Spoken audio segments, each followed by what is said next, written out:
Assalamualaikum warahmatullahi wabarakatuh. Salam damai, salam taklim marifat. Jumpa lagi dengan kami di edisi yang ke-19. Judulnya adalah Allah sifatnya wujud. Karena ini ada sesuatu yang sangat penting, sehingga di dalam 20 sifatnya, sifat Allah yang pertama ini disendirikan, yaitu menjadi sifat yang paling utama, yaitu wujud.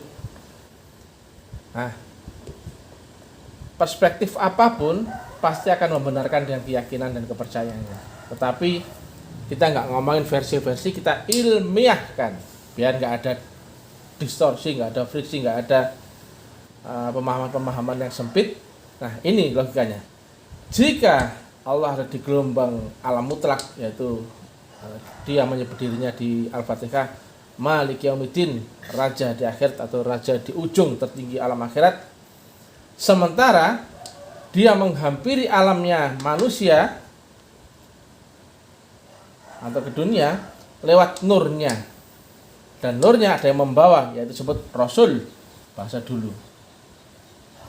Nah, pelan-pelan Allah mengirimkan utusan, laqad ja'akum rasulun min anfusikum, utusan atau seorang utusan di antara kamu dari kaummu sendiri. Nah, utusan berarti turun daripada Allah Ta'ala berupa nur. Yang sampai pada Allah adalah nur, dan yang sampai pada gelombangnya manusia atau dunia adalah nurnya juga. Tapi nurnya ada yang membawa. Nah, pelan-pelan sini logikanya. Jika kita nggak mungkin bisa melihat matahari tanpa lewat sinarnya, maka demikian pula kita nggak mungkin bisa melihat sinarnya tanpa lewat media rambatnya atau wadah di mana dia duduk atau terhantar gelombangnya. Maka wujudnya Allah yang kita tunjuk, mana matahari itu? Kita lihat matahari itu. Bukan ini sebetulnya. Barulah sinarnya matahari yang mewakili mataharinya.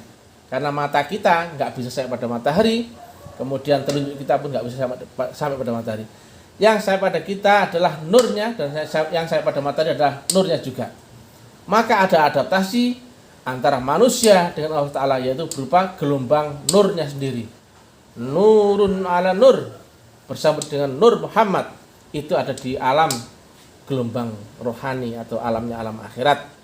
Nah, sementara wadahnya adalah seorang manusia, maka Allah terwakili dengan nurnya, dan nurnya terwakili dengan manusia pembawanya. Coba botol-botol air itu bentuknya akan serupa dengan wadah botolnya. Dipindah ke mangkok berubah menjadi mangkok, dipindah ke baskom berubah menjadi baskom, dan sebagainya. Maka walaupun berpindah-pindah tempat, airnya pun tetap akan sama. Maka pembawa gelombang Allah itu, gelombang mutlak itu, yang dulunya adalah pada Nabi Muhammad, yang di akhir zaman disebut al-ulama warasatul anbiya, walaupun berpindah-pindah tempat, maka isinya adalah tetap unsur yang sama. Maka lihat sini, jika Allah terwakili dengan wujud nurnya, nah ini di gelombang mutlak, di gelombang di gelombang ultra, maka nurnya Allah pun akan serupa dengan wadah pembawanya seperti air dan botol tadi. Maka lihat sini, wujudnya Allah akan sifatnya akan terwakili dengan wujudnya manusia yang membawanya, membawa gelombang Tuhan. Pelan-pelan. Kenapa? Allah dan nurnya ada di baliknya ini. Maka yang dilihat manusia pertama kali interaksi di alam jasmani dengan panca indera adalah wujudnya manusia membawa. Tapi dia bukan Allah. Laisa kamitslihi syai'un. Dia pun bukan pula nur, tapi Allah dan nur ada di baliknya manusia yang membawa gelombang Tuhan. Apa kata Nabi? Bersertalah dengan Allah. Jika belum bisa berserta dengan Allah, bersertalah dengan orang yang telah berserta dengan Allah. Gelombangnya nyambung, ada gelombang mutlak. Nah, inilah yang menjadi distorsi banyak orang, karena bagaimana mungkin dia bisa bersyahadat jika syahadat itu nggak menyaksikan wujudnya? Bagaimana mungkin orang bisa tahu Allah kalau nggak lewat sifatnya, wujud? Kemudian bagaimana orang bisa mendirikan sholat yang iftitah sholatnya adalah ini wajah tu wajhiyah, hadapkan wajahku kepada wajah yang menciptakan langit dan bumi. Berarti wajah ini ada yang membawa gelombang ini wajah Allah, berarti ada wajah yang mewakili wajah Allah. Ini karena Allah dan nurnya ada di balik ini. Inilah dicari semua orang. Wasilah itu ada di baliknya orang ini. Dulu inilah Nabi Muhammad yang membawa nur Muhammad, gelombang nur Muhammad, yang nur Muhammad pun berhampiran dengan nur Allah sendiri. Allah dan Rasulullah tidak pernah terlepas, akan selalu beriringan, berkekalan. Di mana ada Allah, di situ ada Rasulullah Muhammad. Rasulullah yang bukan manusia. Nabinya adalah manusia, Rasulullahnya adalah bukan manusia.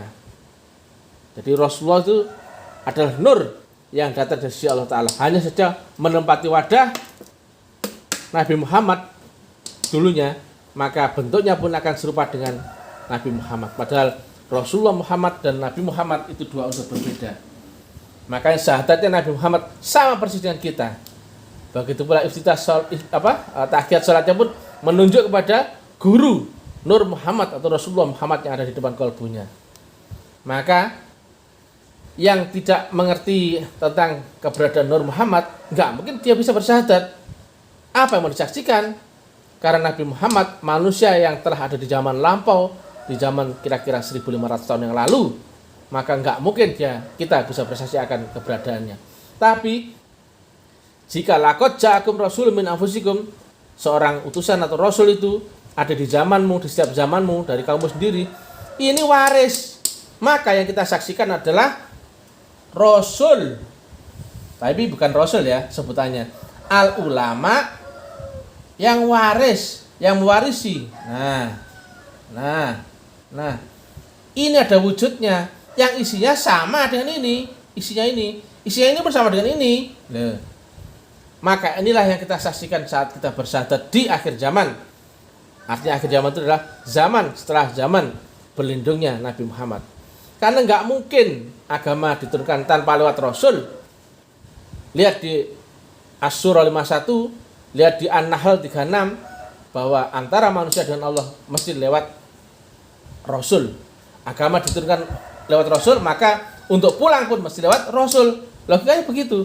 Masa turunnya lewat Rasul, kemudian baliknya lewat sini? Enggak mungkin lah.